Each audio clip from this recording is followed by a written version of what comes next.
Billion पर dollar per annum उसमें देना शुरू होंगे और वो उस फंड के जरिए डेवलपिंग कंट्रीज जो हैं उनकी कैपेसिटी बिल्ड कर दी जाएगी कि वो भी अपनी एमिशन जो है वो रिड्यूस कर सके. So now we are talking of this sort of commitment in COP27.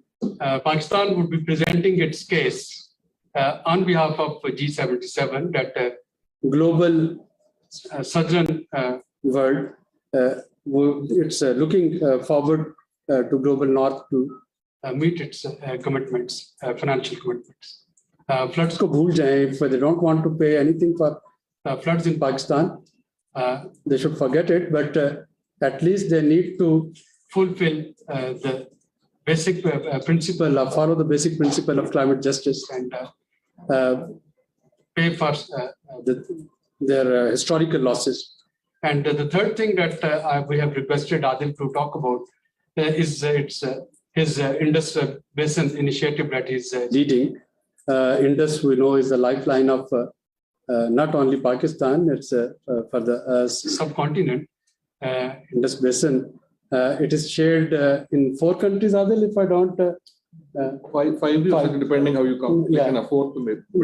So four major countries. So, of course, this living Indus and why it's important, and why it's important to discuss in the context of floods, and why it's important to discuss in the context of COP27 and vice versa. So, these 3 topics and whatever else you would like to add in it. I know when Adil speaks, he has a tendency to rope in quite a diversified issue. So over to you, Adil. Thank you. Bahut shukriya. Thank you. It's always a pleasure, and thank you for that actually very nice frame setting. I hope is screen pe aayega ki nahi? Theek hai, whatever, wo us pe aa raha hai. So I hope people can see at least there. My slide. It is always a pleasure जी वापस आना STPI का, और अभी मैंने इससे पहले जो आपकी स्क्रीन देखी तो it was even a greater pleasure to remind myself कि 30 साल हो गए. And are you able to follow Urdu? Are you? Okay. So it's been 30 years, and that's an amazing achievement institutionally. So my congratulations to STPI and everyone. और मेरे ख्याल में हर 30 साल में कोई साल मैंने छोड़ा नहीं. This is my intellectual home. चाहे ये लोग माने या ना माने, तो मैं तो अपने ही समझ के आ जाता हूँ. And it is a great pleasure to be back. I wanted to actually make 2 plugs. One which Abid already has, which is I was going to suggest to people कि अगर आपने नहीं पढ़ा तो please read Abid's piece too. In fact, अगर flood से कोई अच्छाई तो निकलनी चाहिए, लेकिन one of the things that's happened is कि there's a lot of very good stuff being written and people are reading it, and I hope ये जो Abid वाला है, this was a very very very fine curtain raiser जो शर्म el-शेख में अगले हफ्ते जो है ना बहुत सुनेंगे. बंदर जो है ऊपर नीचे नाचेगा, ढोल बजेंगे, BBC जो है वो आपको उठा करके ब्रेकिंग न्यूज देगा जैसे दुनिया चेंज होने वाली है. And if you want to understand what's really happening at Sharm El-Sheikh, I hope you read that. The other is what Zara, right? Zara just interviewed me for SDTV, and when that's up, I hope people will listen to that, because the one question I've been asked by a number of people, including some in this room, कि ये desi perspective क्या होता है? So I explained there what a desi perspective means and why I chose that. I'll say something about it here, but I did that much more elaborately there. So I hope you will see Zara's thing. So with that little sort of background, let me get to, and again I hope people जो इस तरफ बैठे हैं आपकी screen पीछे, ये screen पे आप क्यों नहीं आ रहा भाई डिस्प्ले? अगर हो सके, क्योंकि मैं बता सकता हूँ कि screen is much better looking than me. Even ये शेरवानी के साथ,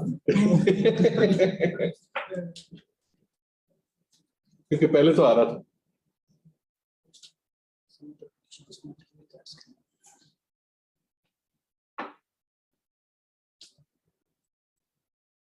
किस पे जाऊं? अगर आप मुझे असल में साउंड किया ना आपने सिंक्रोनाइज, तो वो एक साउंड एक के साथ ही करे. साउंड दोनों.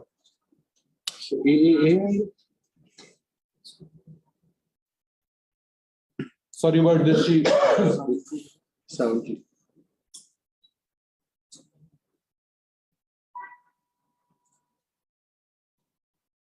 मैं वीडियो पे चला था. because it was working.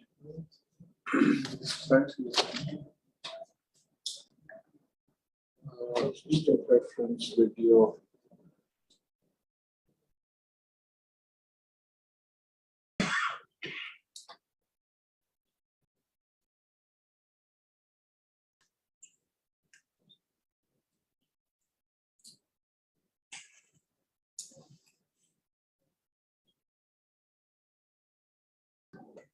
My apologies for this.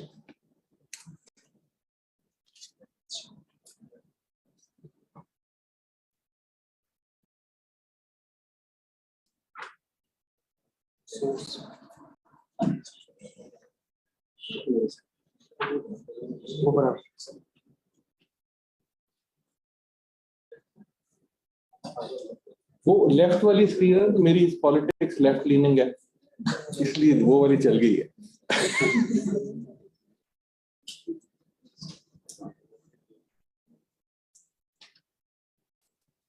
ठीक है हाँ आपने डिस्प्ले करना तो ये सेटिंग है और बदली करना तो ये है इस पे पहले एक स्क्रीन का नाम आता है जाली this is not registering it.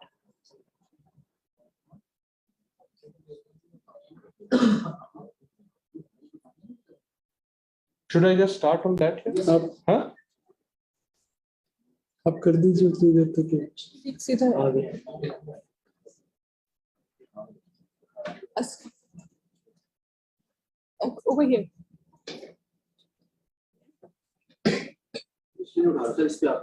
ठीक है let me just go for people here अगर तो आप इधर कुर्सी ला सके या if you can crane your neck at least this side पे if you come अच्छा Oh, that's good. ठीक है चल very good thank you so what I wanted to let me just get into this STPI is really my home and I come here usually for many things एक तो ज़ियारत के तौर पे but the other is really to test new ideas and again that is what I'm doing there are a few slides that some people in this room might have seen before but for most part I'm again trying to test new ideas and those like Abid who have heard me speak for a while will see an evolution of my own thoughts including some recognition to the things I've been saying which I no longer believe as much as I used to. So I say that as my own being a culprit in this. As I often do, I want to start with three questions. तीन बड़े सवाल. Is Urdu and English mixed okay for people or? Only English. Okay, only English.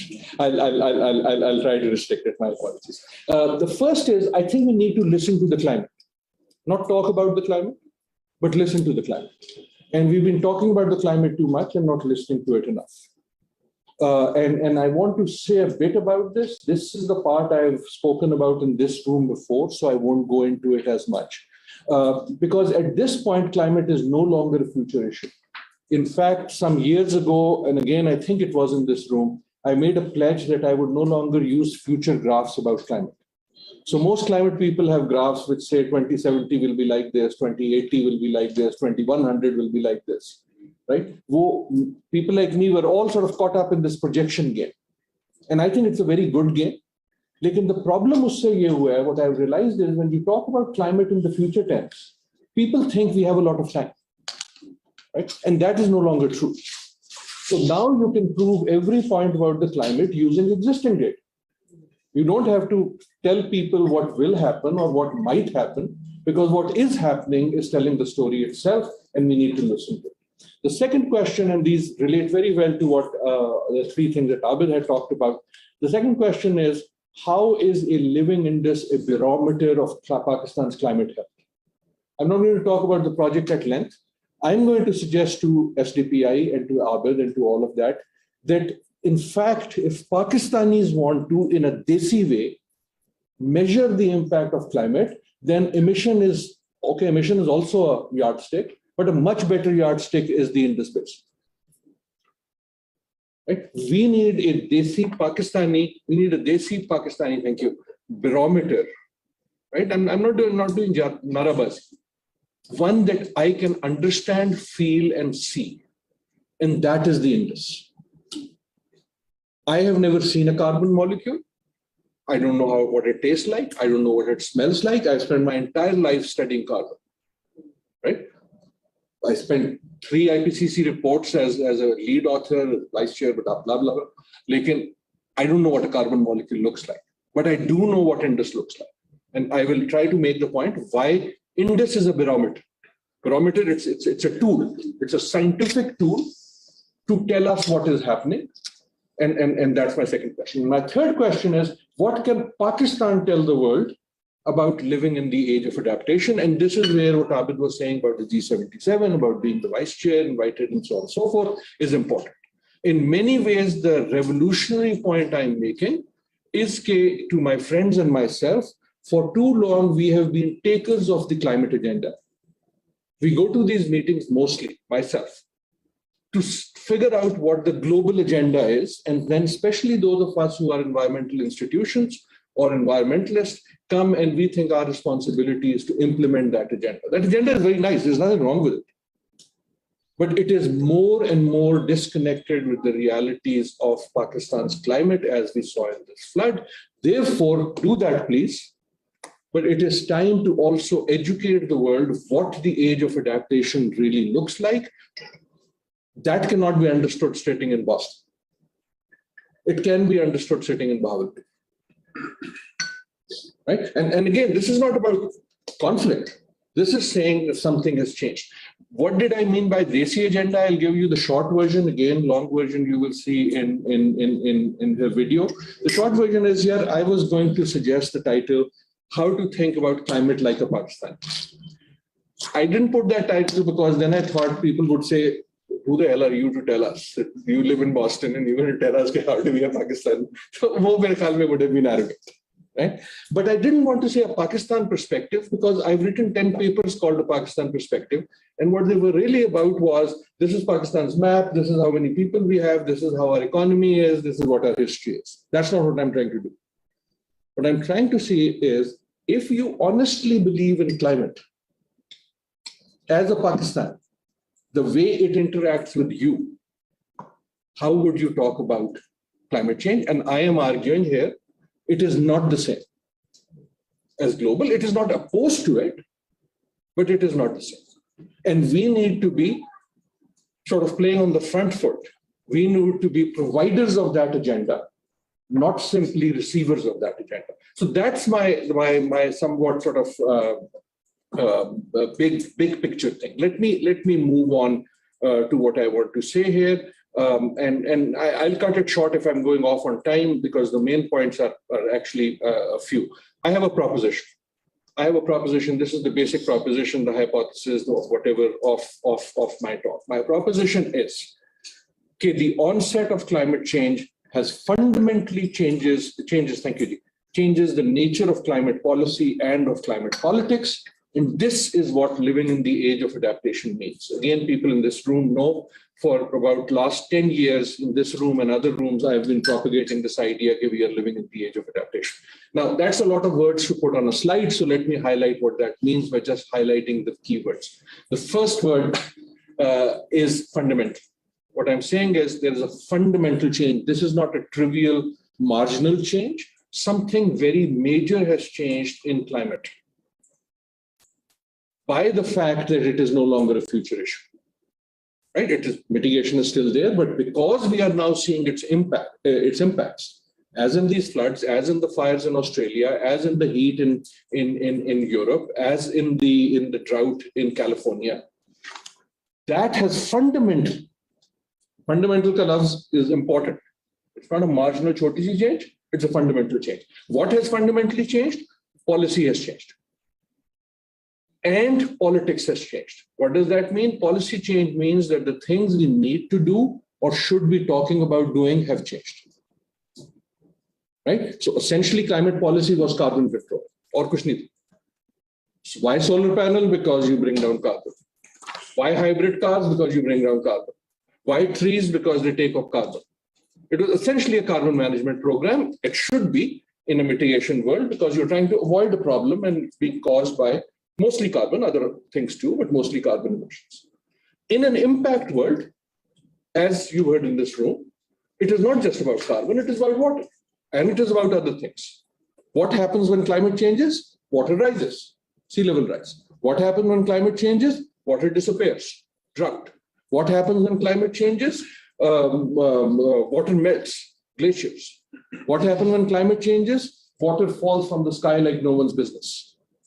Extreme events, floods, right? That's not about carbon. Solar panel can't do anything about it. I'm not anti-solar, I'm actually very pro-solar. But what I'm saying is that's what's changed in policy. And because of that, the politics you will see at Sharm El-Sheikh was changed. Because we have lost the moment. The window when we could try to work as a world all together is closing very fast. Because in an impact world, the impact happens differently, and therefore you should expect a future of climate politics that is much more like 1992 than like 2002.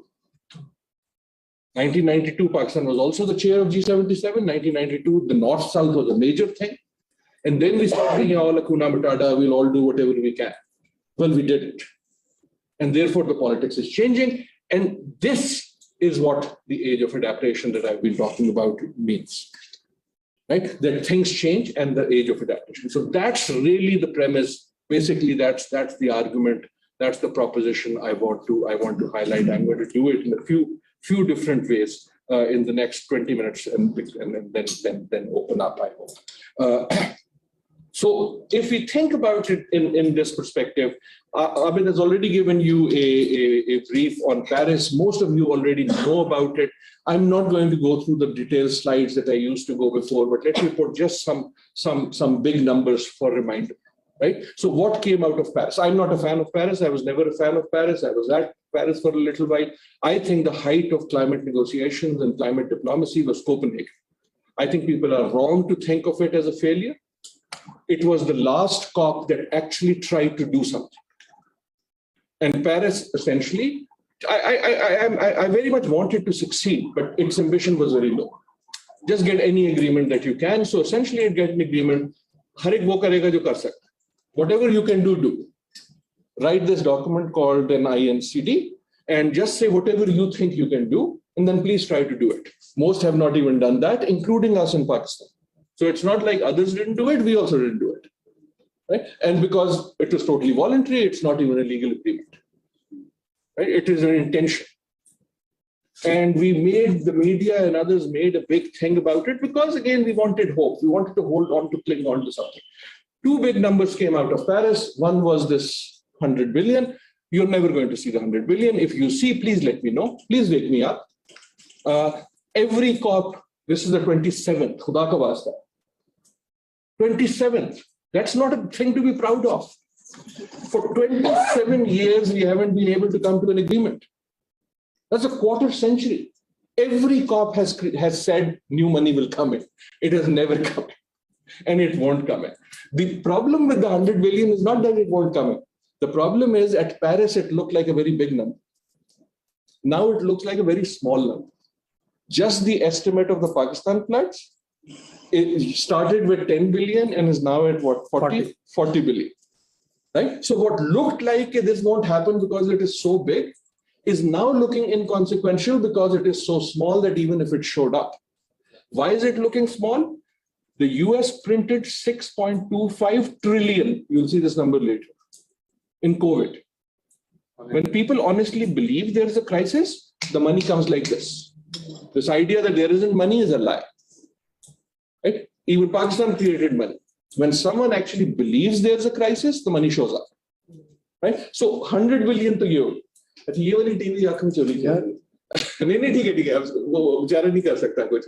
the wire. But I hope people will follow. The other big numbers were 1.5 and 2. Right? Here I'll use my science hat. Unfortunately, there is no science I know. The industrialized countries essentially wanted 2. No one wanted 1.5. The vulnerable countries, especially the island states, kept saying, "Ki yaar, hum lage jayenge at 2." we are not going to survive. So we really need 1.5. So wink, wink, they said, okay, we'll try for 1.5. No one was ever serious. I don't think anyone has ever tried. But here is the scientific side. I hope I'm wrong. I hope I will give anything in my life to be wrong on this. But I know of no science that tells me of any pathway that can realistically achieve 1.5. If anyone has seen it, please show it to me.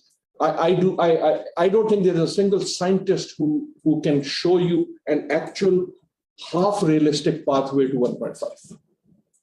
Right? Therefore, we are now only banking on 2, and more scientists, including most of the IPCC, now thinks that even 2 is unlikely. Right? So the type of things you would have to do, you would have had to start 10 years ago, or at least last year, and we haven't. So that is life after Paris. I know I'm bad, but before I bring you to today, I want you to take you back on 2020. Right? Remember 2020? Kya hua 2020? Emergency security. There was a massive epidemic. It was called Zoom. Right? Zoom was a bigger disease than COVID. In my view, the only good thing that's come out of Zoom is the background. Right? This is me teaching my class on sustainable development, where every week I could change the background to whatever I was talking about. Right? You can try to figure out which class was on which. But anyhow, you can now see why I'm not AV Wala has already figured out I'm not a fan of Zoom. But that's not what I want to talk about. Let me show you what else was happening in 2020. You all know this. But we didn't fully notice, and Jan ki I've taken a previous year. 2020, January, hottest January ever recorded since we started recording. February, second hottest February ever recorded. March, second hottest March ever recorded. Remember you were tweeting about this? By April, you were tired of tweeting, so people even stopped tweeting. Right? April, second hottest April ever, hottest May ever, hottest June ever, second hottest July ever, second hottest August ever. You get the picture, right? Thoda sa aapko November, hottest November ever. December was the only one that went into the 8th hottest December ever. Between now and then, 5 out of these 12 have changed. They've become hot, right? What am I trying to prove? Climate is not a future issue. I'm not interested in the projection. I can see it outside. I don't need to see a graph to tell me that something is happening. I can see it in my yard. Again, this is the 1.5 wali business. Some have seen this. I'll put it again because I think it is very powerful. Here is a graph of actual recorded past temperature for every month since we started recording temperatures. Right? Again, this is not what will happen. This is what happened in 1928, 1942, 1955, 1964. Just you can keep looking at it and you can see where it is going to 1.5 and 2. So when I say there isn't a scientific path I know of to 1.5, I'm not just making it up. And this one stops at 2016. I can extend it further. It will touch 1.5. Its graph ka 1.5 ko touch karna doesn't mean it's reached it, because it has to be consistent for that to happen. Now you are saying, okay, this is a nice graph, Professor Shah, but I don't live on the whole planet. I live in a place, it's called Islamabad or Karachi or whatever, and I'm fine. I had a very pleasant evening yesterday. Let me show you actual recorded temperature for every place on earth that we have temperature for ever since we have been recording temperature. Right? Aap apni jagah choose kar le on that map wherever you want to look at. Right? And again, this is not future. None of this is future. I'm not talking about kya hoga. I'm just saying this is the actual recorded temperature.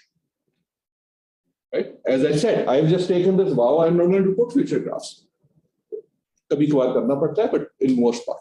Right? This is not a future issue.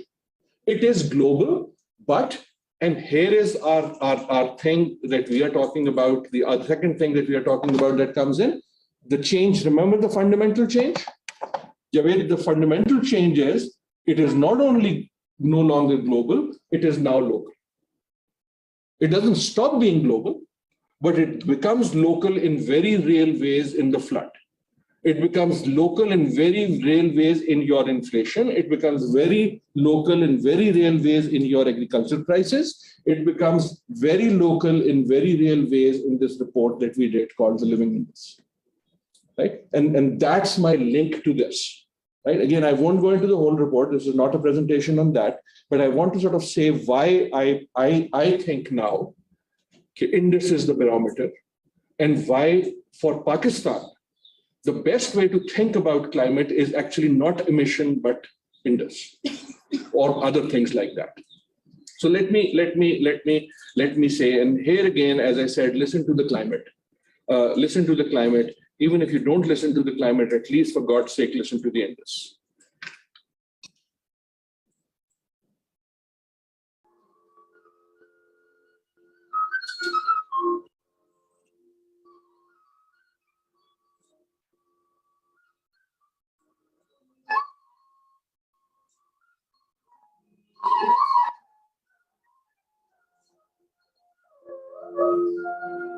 दरिया दरिया पानी तेरे डूंगे तू सदा क्यों माए सा तेरे डूंगे तू सदा क्यों माए सा तेरे डूंगे दरिया दरिया जंगल दसावे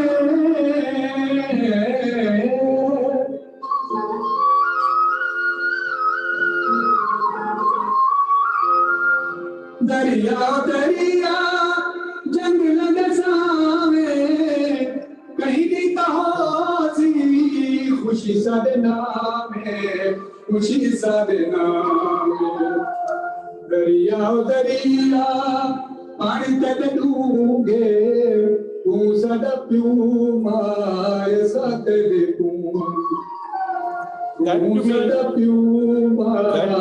is what making climate desi sounds like. But what do I mean by this? This is not just because it's a good song. It is actually a great song. So what were we trying to do with the Indus? We were trying to start with this question. This was a very short, very quick, non-definitive. It's not a policy plan. We literally did it in 4 months, and that as governments were changing.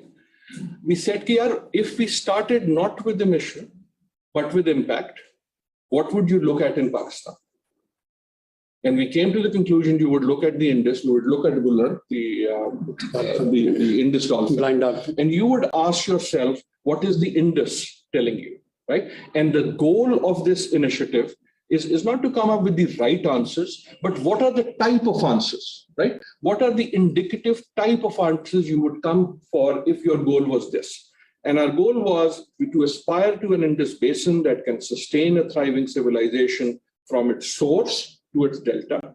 A healthy Indus whose natural resources and ecosystems have been repaired, restored, and are resilient to climate change. Let me again highlight what we mean. First of all, the focus is the basin.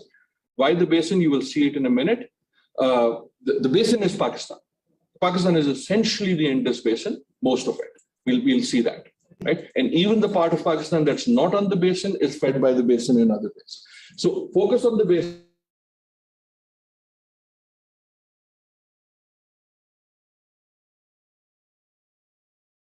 There is a reason why the pictures in Swat is what took the global attention. It's a different river in Swat, it's a different river in Sindh. By Sindh, it's a Bansri ka river, it's a flute river, right? Because it's the plain, it is flowing gently. In Swat, it's Ala Jat, right? It's coming from the mountains and it is taking buildings with it, right? Because the kinetic force. So from the source to a delta is important. And the barometer is a healthy river, what means that repair it and restore it. Where it's broken, repair it. Where you can restore it, go back to its original. And there are various sort of ways, water people know this, but also ecosystem people know this. And create resilience to climate change. Now, again, without going into all of that, let me just suggest how the link starts happening. The question, as I said, that we started with is, if we could speak to the river, what would the river say to us? Right? What would the river say to us? And I think the river would say many things, but at least 5 of the things, it would probably sing to us, I think, but 5 of the things that we think are important that the river should be saying to us, or we should be listening to it is, first of all, that what we are facing is a civilizational challenge. Right? Again, start with the river. on climate change, but start with the river rather than with climate.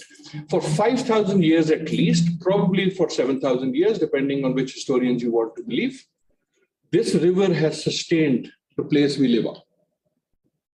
Right? You work on agriculture, we are very proud of all the agriculture we produce. There shouldn't be agriculture on this soil. Right? Our soil is not very good, it's kind of like Arizona. Why do we have an agricultural economy?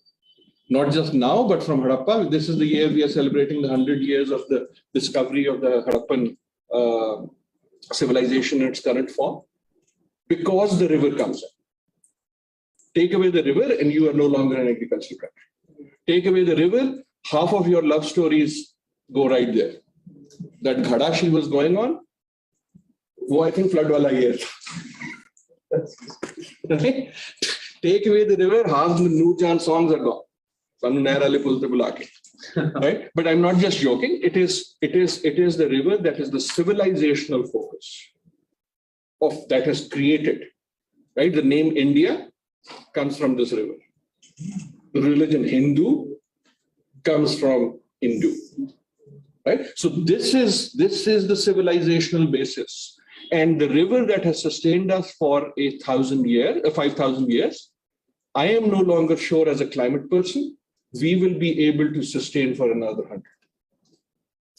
That's the challenge, right? That's the climate link.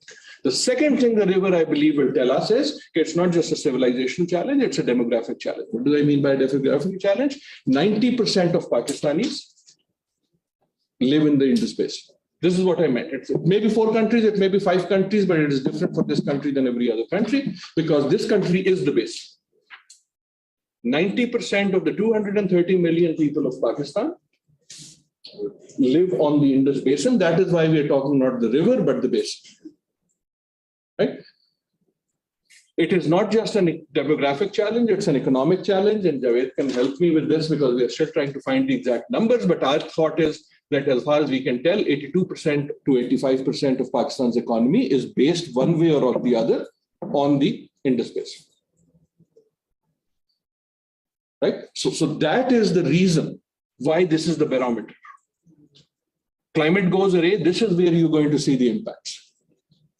Much before you will see them in emissions. It is not just a civilization, demographic, economic challenge, it is an ecological challenge. Right? And right now we are talking about that. We're thinking of the flood only as water, but it's not just water, it changes ecosystems. Right? And again, don't have time, but this room understands that. And finally, not just civilization, not only civilizational, demographic, economic, ecological, it is an existential challenge. You heard this in this room before. Every country in the world, every society is based on climate in some ways.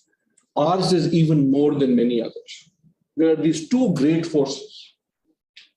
One is the monsoon, and we just saw them this year, right? One is the monsoon. I think it's a lot of pressure. I think it is something like winds. Yeah, we are free. Sorry. One is the monsoon and one is the Himalayas. Right? These 2 geographic features give you essentially the ecosystem on which you are living. Either of those systems go, unka technology kharab ho gayi, if the barometer goes, if the thermostat goes wrong, the whole system falls. And that is what we saw in these floods, right? We keep saying it was a two-prong, some would say it's a 3-prong. What does that mean? Our thermostat is the Himalaya system and the monsoon. They combine to give us a climate system on which all of this is based.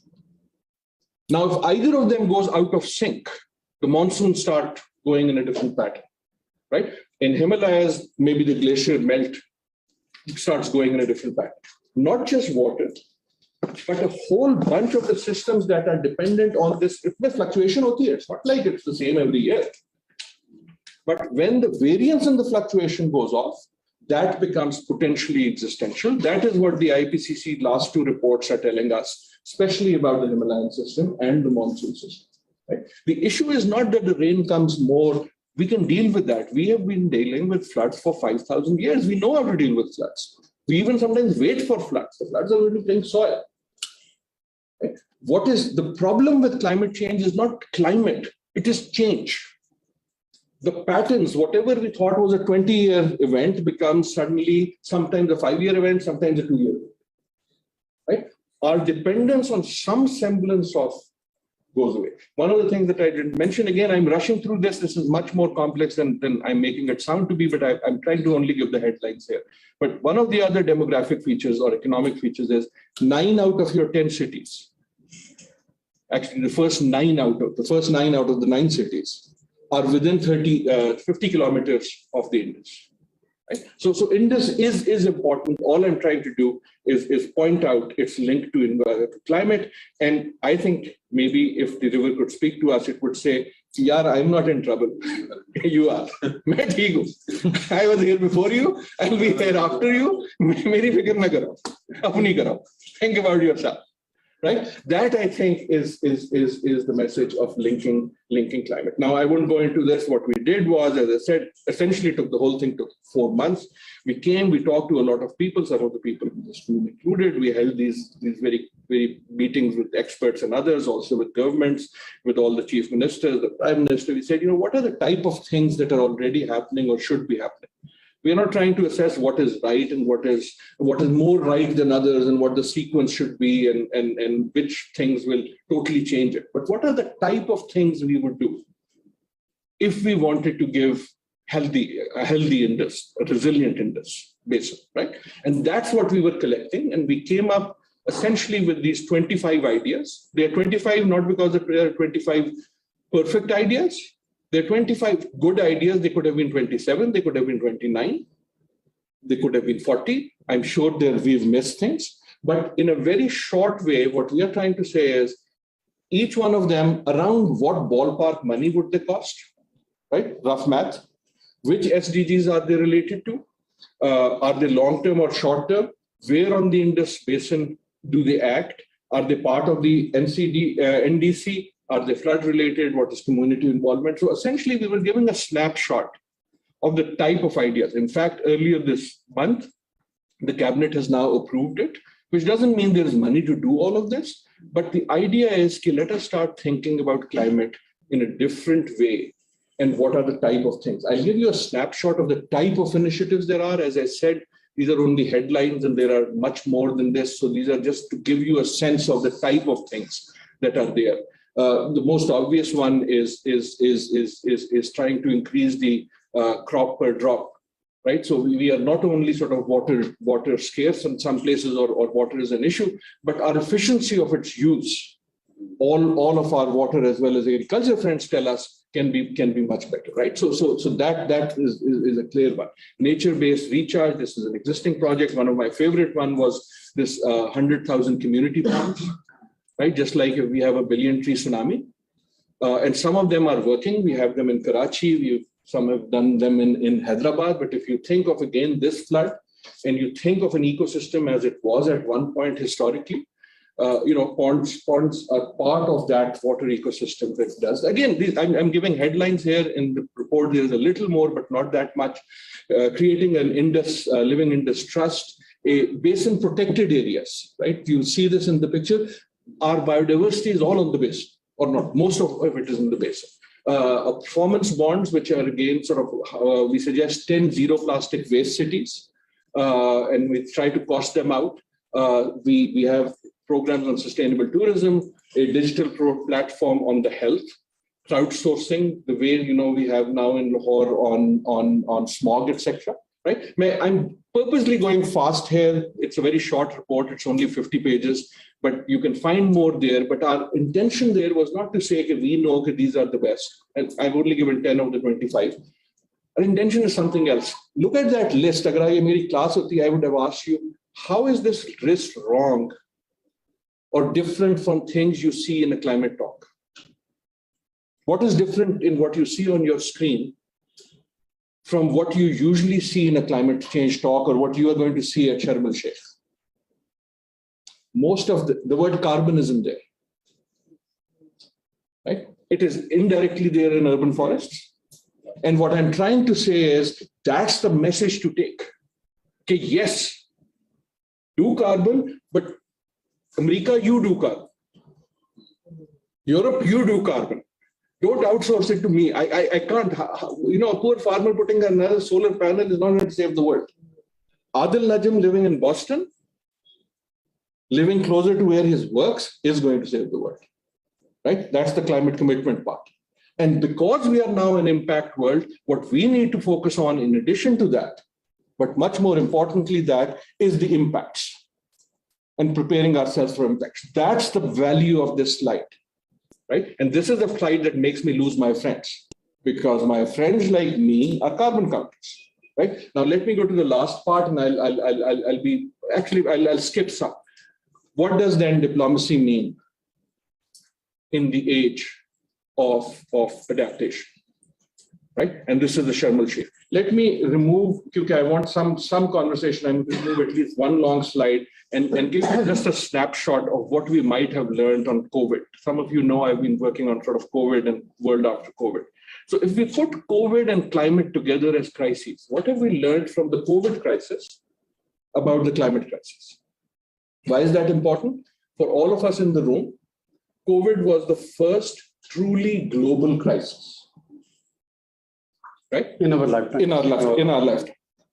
So it was a trailer, and it's a very small crisis in comparison to climate. It's a very manageable crisis. So we just had a rehearsal for what a global crisis looks like at a very small level called COVID. So what did we learn from COVID that may be of use to thinking about climate? Let me just give you 3 headlines. Right? Again, this one actually is a paper which is available. I can happily provide that.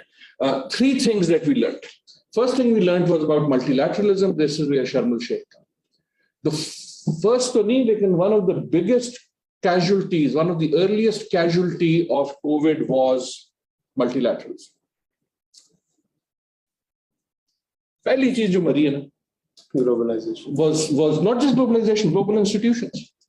The WHO head came on television. Essentially, the last time most people saw him was to say it's now a global pandemic. What did we do? Don't come near me. My airport is close to you. I understand the physicality of the mask. I understand the reality of that. But the messaging was literally Germany saying to Italy, right? Germany is one of the most sort of globalized in the EU. To Italy, we are not going to share our masks because we don't know how this is. And the reaction was, as you would imagine, the animal reaction, we are going to go in. I'm going to close myself in my home. Right? This is not just metaphoric. The whole multilateral system that should have come into operation. Why didn't we have a multilateral rule on what the closure rules would be? Isn't it a surprise that we had for 70 years created multilateral institutions, and then every country went its own way? Every country went its own way on the vaccine, every country went its own way on the mask, every country went its own way on airport requirements, right? Even things like that. And I'm not even talking about vaccine justice and so on and so forth. So let us not forget that the first thing that failed in the global crisis was multilateralism. That, I think, what Sharm El-Sheikh should really be worried about. Right? That we left the potential, a system that could have come into operation. We chose, especially the rich amongst us, but also the poor amongst us, chose not to use it. I use my words carefully. We chose not to use it. Not even that, we even chose not to use national ones. Me in Boston didn't want to do what New York was doing. Right? Me in my home wanted to make my own rules. So cooperation in a crisis was severely challenged and failed the test. The second is science. On science, the result is actually very, very endearing. Even the best scientists did not expect that we would have a workable vaccine as quickly as we would. Even the best people didn't really think there would be as much cooperation. The reason you can have Moderna or Sinopharm is basically they're very similar, because there was actually a lot of scientific cooperation. So the good news is that the science is there, that the knowledge is there. The bad news is it takes a crisis for it to come out. Just like the science on climate change is there. The problem with climate change science and vaccine science is that COVID has a vaccine, which can be used after the fact. Climate change cannot possibly have a vaccine. There, the science is saying you have to do something beforehand. So if you wait for it, it's going to be too late, right? But the science story is that the science is there. Our wisdom to use it might not be. And my favorite lesson is about money. People lie more about money than anything else. This notion that there isn't money is a jhoot. It's a lie. It's a divorce lie. I'm sorry, I'm mixing up words there, but you got lie, right? It's a lie. I work on security, and that's a slide I missed up. A security issue is one where you think the threat is existential. When you think the threat is existential, you don't ask for money. You don't ask how much it is going to cost. Think about it personally. If my life is threatened, if my child's life is threatened, I don't ask what the doctor is going to cost. I say, first go and see this, then I will see if I have to sell my house, I'll do whatever it needs, right? Existential questions are security questions because the question of money doesn't come up. So anytime anyone says, but we have to find the money, that means they don't take it seriously. That's the problem at Sharm El-Sheikh. Now, let me show you why I believe so.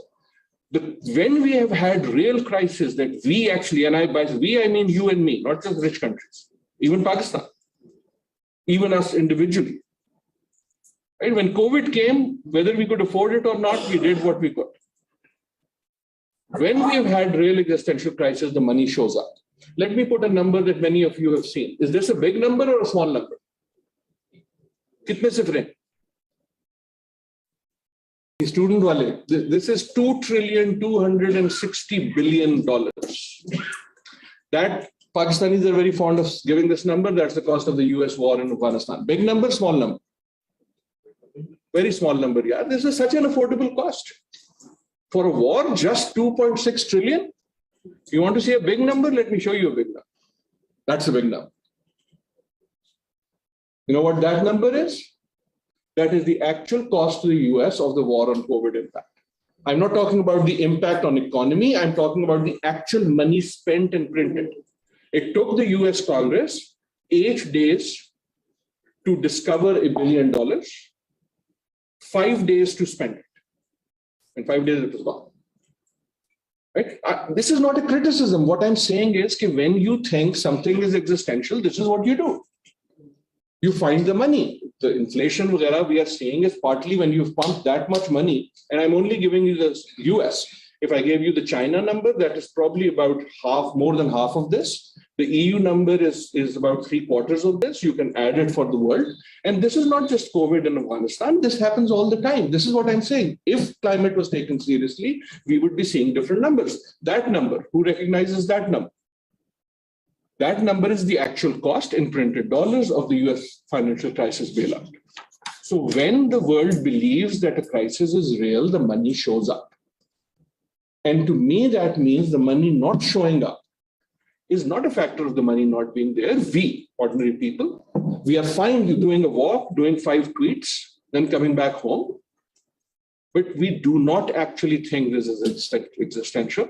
Though I think the people on the Indus do. I've taken too long, but this is the last slide. This is the last slide. It'll take a minute, but this is the last slide. So this is what I've learned from Abid's, this is what I've learned from Abid's op-ed and other things. What are the type of things that Pakistan diplomacy should adapt to in the age of adaptation? How should we be rethinking? When I say we go with something, what should we be doing? At least these 4 things. First of all, we should move away from anyone talking net zero, because net zero is not zero. And to the discussions of the word that Abid used, which is climate commitments. Right? I'm very happy if net zero gets, but agar ho jata hai, very good. But just because you hear it on the internet and you see it on Instagram, it's a nice sounding slogan that I think in a few years we'll be very, very worried about. The problem with net zero is net, which means I'm not going to do anything, but kahin aur main darakht laga dunga, I'm going to have someone else put a solar panel. I'm going to continue living like that. We are exporting, we are transporting the price and the cost of mitigation on the poorest in the world. We should not be We should not be taking on other people's commitment. अपनी तो कर नहीं सकते हम नलके में से पानी तो ला नहीं सकते बिजली स्विच से तो ला नहीं सकते दुनिया की mitigation खाक संभालेंगे. This idea of net zero, we all of us coming together and somehow developing countries are going to cut their emissions so that Boston becomes net zero. Like, this is very well-meaning people. This is not about bad people, good people. But the idea is somehow, somewhere else, someone will do something and I will pay them a little bit for it. Well, in 20 years, you've paid these people, you've gone to zero, and then we are going to be pointing at the people, what about you? You haven't cut. And then Pakistan will say, no, but I did cut. And then, no, that we've paid for. Again, I'm not trying to be conflictual. I'm saying it's a bad idea. I'm saying it's a bad idea. No amount of solar water pumps is going to write off the emissions from large industrialized countries. It's fine for CSR and putting on your window. But our issue has to be, I've said this before, I'll say this again. I actually do not want any of those climate fund money, even for developing countries. If I had a magic wish for the US or for the EU or for China or for India, the major emitters, I would say just finish your commitment. Need no money for floods, just fulfill your climate commitments. Cut your emissions. Just do that. Zero money. But live up to your commitments. Don't even live up to Paris, live up to Kyoto. Right? Because that will make a real difference on real people on the floodplains of Pakistan. Just a minute I'll take on this because Abid had said this. The poor will always pay for climate change. It is not that Pakistan will pay for the floods, Pakistan will not. The poor people will. There isn't that much money, 40 billion to kisi ke paas nahi hai. So what happens is the flood is gone and the guy is on his roof. He has sent his family already to some cousin. The flood water goes down. He starts selling his cattle. He starts taking his savings. That's how we are going to pay for the flood. Right? That's how we've always paid for floods. That's how you always pay for every disaster. The affectees will take from their saving and they will start rebuilding because rehna to aapne hai. And then, sorry Javed, bari I'm pointing to you, and then Javed will say in 2 years, GDP has gone up. Because the GDP will go up. Because people will be taking their savings and pumping them into the economy and the economy will see more expenditure. Right? We've seen this cycle many times. Right? That's what I mean. Move from net zero to climate commitment. Move from additionality to loss and damage. In fact, we are not even at additionality. At least talk about additionality. Renewable, right? Move from mitigation outsourcing to adaptation as development. Adaptation is not a bad word. Show me a good adaptation project, I will show you a good development project. That's the reason for countries like ours. Salimul Haq taught me this. Right? Good adaptation is good development.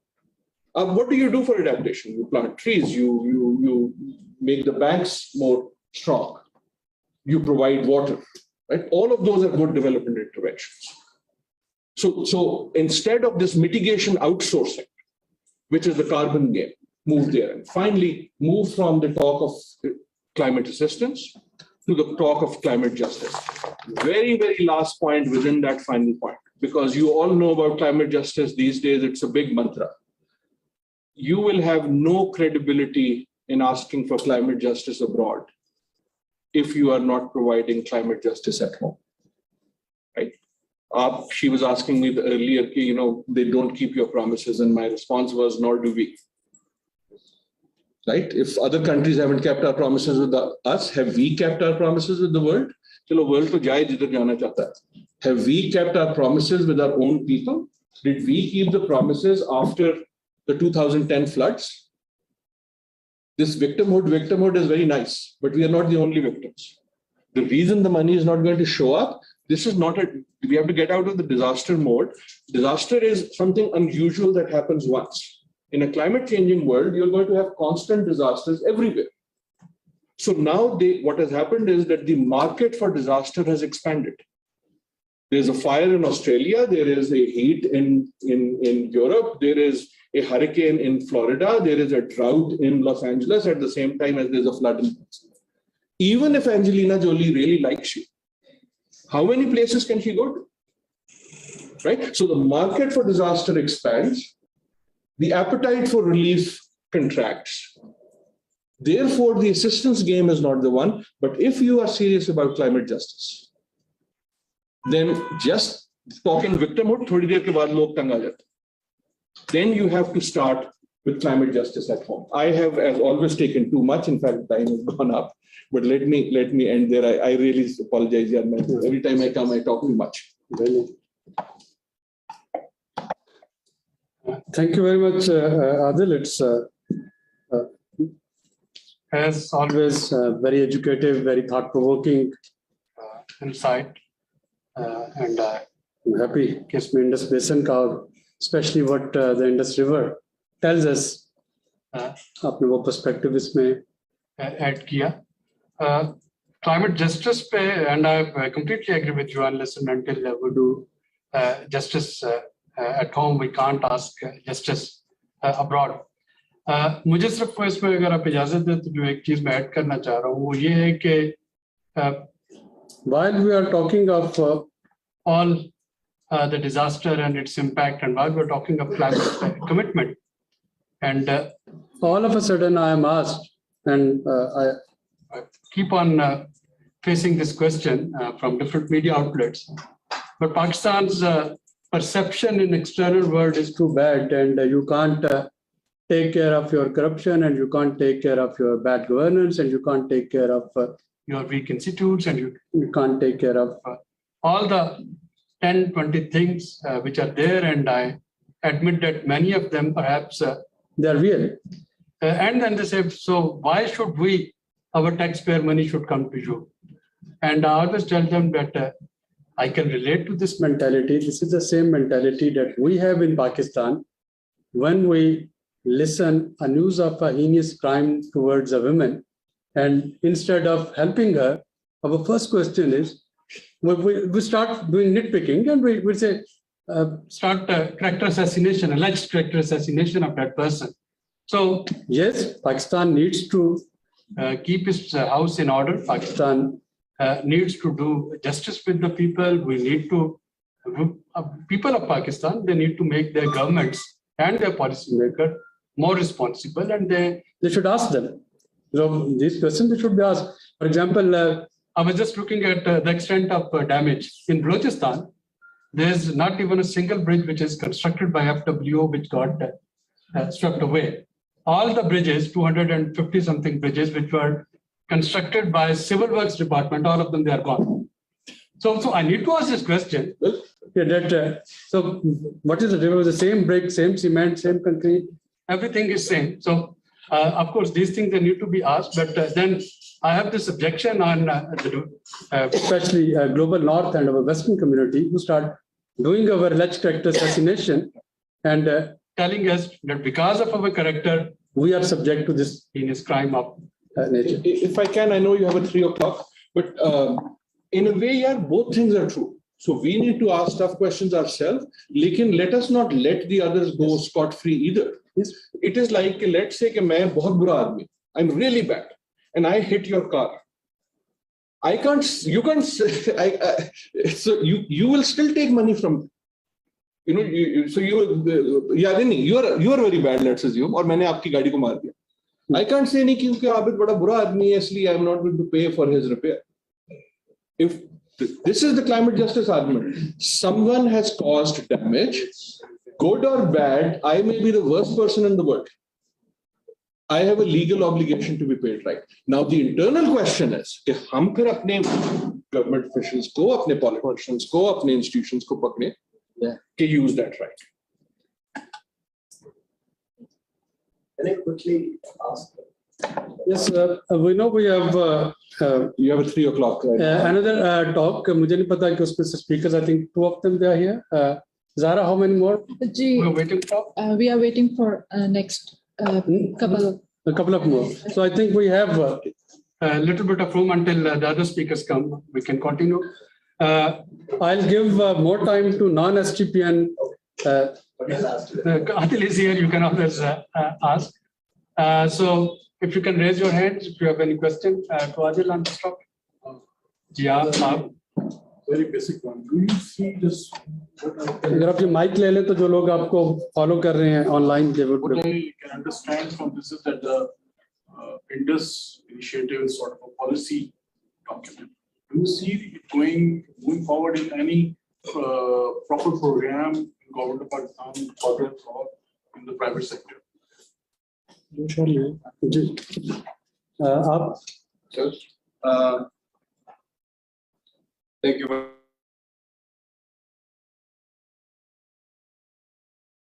Close to 100 billion, and now the bill is actually 600 billion. Correct me if I'm wrong.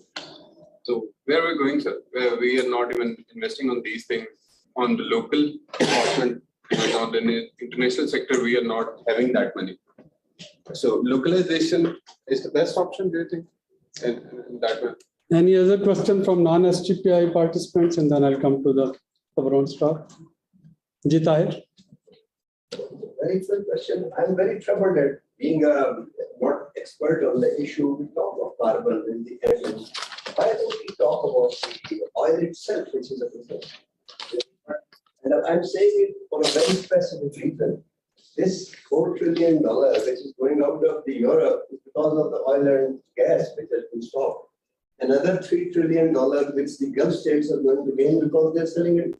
Unless we stop ExxonMobil and BP and all, businessmen talk, I think the rest is a pinprick on the elephant bag. Zainab? Sir, I have a question. You talked about climate diplomacy. So Pakistan will be presenting not just its case at COP27, but also the rest of the global south. So my question is, since SARC has been pretty inactive, so if we talk about the diplomacy among the nations of the global south, do you think there is a possibility that Pakistan can take up this initiative at COP and come up with something to collectively address the issues of global south? Thank you, Ji. Thank you. These are all wonderful questions. They're very good questions. But I'll try to throw some thoughts. Will the living Indus be implemented? I hope so, Ji. I mean, so one measure, agar aapne bureaucratic measure lena hai, it was approved by the cabinet. That doesn't mean anything. That doesn't mean that they've said we'll give the money for it. They've said that these are the type of things that we will try to raise money for. Right? I think that's a good idea. That was the intent of the document. Your document's intent was to put some teeth into, okay, what will it take?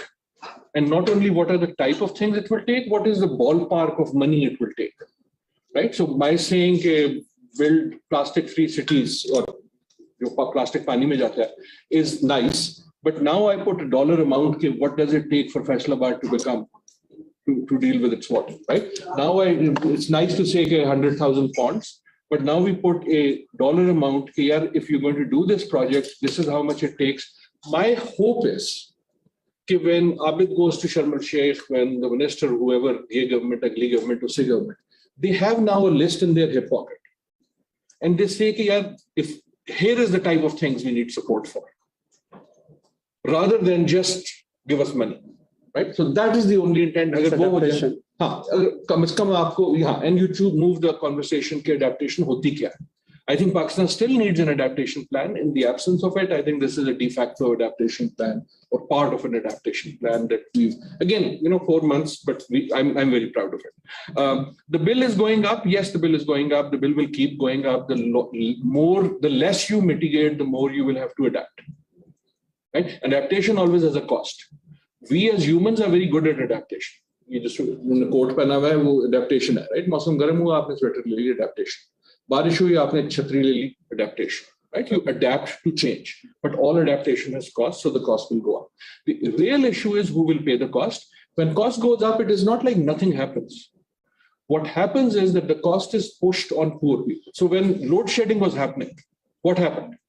The cost of electricity went up for everyone because now you had to buy a UPS.